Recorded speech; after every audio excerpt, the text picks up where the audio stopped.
तो hi guys, ये मेरा स्टैंड है। मैं इसी से वीडियो बनाता हूँ।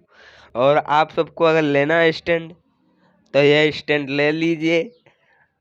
ये स्टैंड है और यही स्टैंड है, ले लीजिए अगर लेना है आप सबको तो। और सही, ये मेरा भाई है, वीडियो बनाता है और मैं बैठ के बोलता हूँ।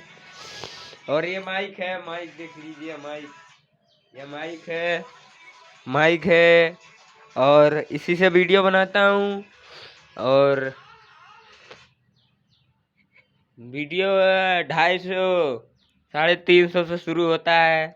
जितने का ले वो 3 लाख तक जाता है, मतलब जितना आपका औकात है उतने का ले लीजिए। हाँ, तो ये स्टैंड है और ये देखिए फ्लिपकार्ट से मंगा सकते हैं। मॉडल नंबर है